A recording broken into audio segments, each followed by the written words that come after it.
예, 더불어민주당 중앙당 공천관리위원회 부위원장을 맡고 있는 사무총장 조성래입니다. 방금 전 제7차 중앙당 공천관리위원회 회의가 있었습니다. 이 공천관리위원회 회의 결과를 김희수 위원장께서 말씀하겠습니다.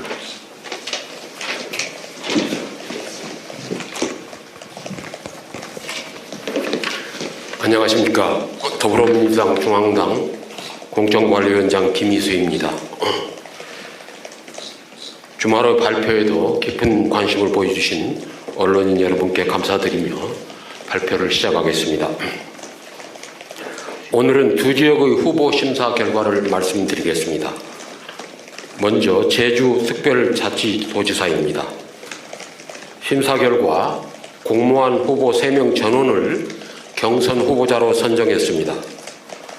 최연소 도의회 의장에 이어 국회의원으로 제주도민을 대표해 주신 문대림 후보, 현직 도지사로서 지난 4년 제주 특별자치도 도정을 훌륭히 이끌어 주신 오영훈 후보, 3선 국회의원으로 제주도당 위원장을 역임하며 제주도를 위해 헌신한 위성권 후보입니다.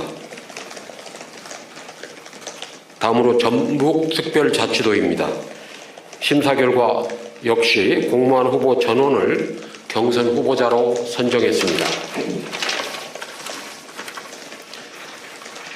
현재 도지사로 재임하며 전북특별자치도 출범부터 4년의 도정을 이끈 김관영 후보, 수석 대변인과 국회 기후에너지환경노동위원장을 역임한 3선 의원 안호영 후보, 재선 국회의원으로 전라북도 정무부지사까지 지낸 전북 토박이 이원택 후보입니다.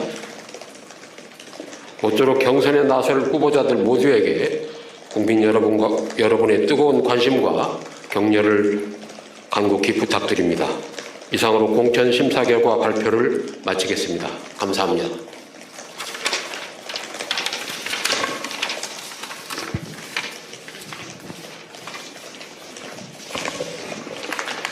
예, 혹시 질문이 있으면 질문을 해주시면 되겠습니다.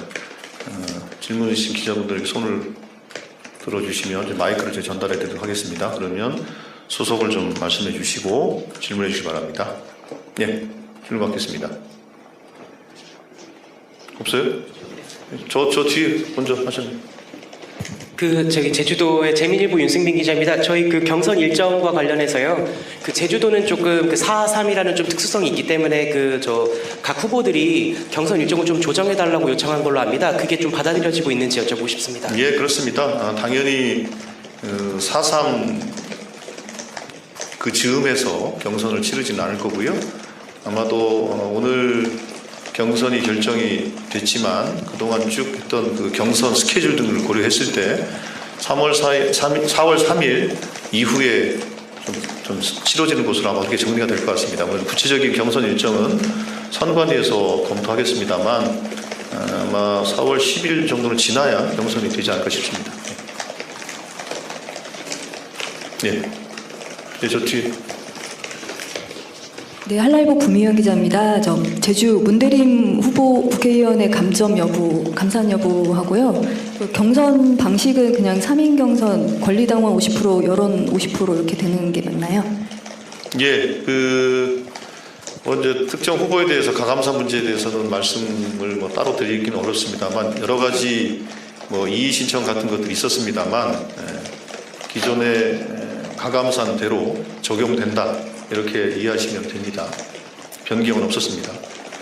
그리고 경선 룰과 관련해서는 국민 참여 경선으로 진행을 하는데 당원 50% 그리고 안심번호 선거인단 50% 그렇게 치러지게 됩니다.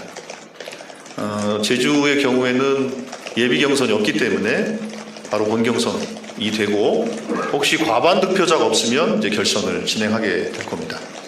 예. 다른 질문 없으신가요? 예. 제주도 언론인들만 항상 질문을 하시네요. 네, 저 제주도의 좌동철 기자입니다. 지금 7일 날 어제 문대림 위원회 출마 선언하면서 본인이 자기는 최고위원회 이결이 어떻게 감점이 확정돼도 경선을 완주하겠다 이런 입장을 표명했는데 지금 최고위원회 이결 보면 그 당대표님이 그 전북 갔을 때는 보니까 그 염창 그 군수님인가 예비 후보자님은 이 최고위원회 이결을 받았다고 해서 항의도 했는데 제주 같은 경우는 좀 최고위원회 이결이 언제쯤 나올 예정인가요? 이게 궁금합니다. 최고위 의결은 뭐 내일 저희들이 보고가 될 거고요. 그거는 최고위 의결이라보다는 지금 공천관리위원회가 공천 심사를 하고 경선 결정을 하고 그 결정이 되면 가감산에 대해서는 특별한 그 의결이나 다른 조치가 없으면 종래의 가감산이 그대로 적용된다라는 말씀을 드리겠고 내일 최고위에 이제 보고가 되면 그렇게 확정이 돼서 진행이 될 겁니다. 예. 최고위에서 이 문제와 관련된 별도의 논의가 계획되고 있지는 않습니다. 확정됐나요? 공천관리위원회 차원에서 확정됐습니다.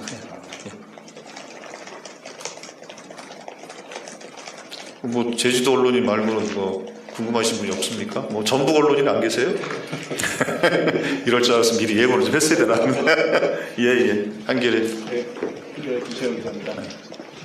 그 남은 지역이 이제 세종하고 그다음에 행정통합 3개 지역인데 그 행정통합은 아직 정리가 안 되긴 했지만 그 추후 정리되는 대로 또 별도로 언제쯤 발표가 되실지 세종하고 행정통합 지역 여쭙습니다. 예, 지금 이제 저희들이 이제 순차적으로 심사를 하고 있고 아마 충청권은 전체적으로 심사에서 조금 이제 순위가 좀 밀려 있는 것, 대전 충남 통합 문제가 있기 때문에 좀 밀려 있다 그렇게 보시면 될 것 같고요. 그래서 적절한 시기에 대전 충남 통합 여부가 가부간의 결론이 되는 시점에 맞춰서 전체적으로 진행을 할 것이다 이렇게 말씀을 드리겠고 충청권은 물론 이제 충북은 조금 다른 경우입니다. 충북은 충북도당에서 당원 명부와 관련된 여러 가지 시비들이 있어서 중앙당에서 도지사뿐만 아니라 11개 기초단체장까지도 중앙당에서 관리해달라는 요청이 있습니다. 지난 금요일 날 의결이 있었고 내일 최고위에 이제 보고가 될 텐데요. 그에 따라서 공천관리를 하기 때문에 그 부분은 조금 좀 별도로 떼서 좀 논의해야 될. 그러니까 충청권은 전체적으로 그래서 그 문제 때문에 좀 심사가 좀 뒤로 밀리고 있다는 말씀을 좀 드리는 거고 마찬가지로 이제 대구 경북의 경우에도 통합 문제가 결론이 나야 현재 뭐 추가 공모를 할지 아니면 통합해서 경선 관리를 할지 뭐 여부를 판단할 수 있게 될 것 같습니다. 그거를 제외하고는 지금 이제 남는 게 이제 부산은 이제 내일부터 추가 공모를 일주일 동안 5일간 진행하도록 되어 있으니까 추가 공모를 진행하고 적합도 조사를 진행하고 추가 공모 신청한 분들에 대한 면접 심사를 하고 그런 게 다 갖춰진 이후에 이제 심사를 진행하기 때문에 조금 뒤로 좀 미루어져서 진행될 수밖에 없겠죠. 예, 혹시 뭐 다른 질문 없으시면 마칠까요? 예, 마치겠습니다. 고맙습니다.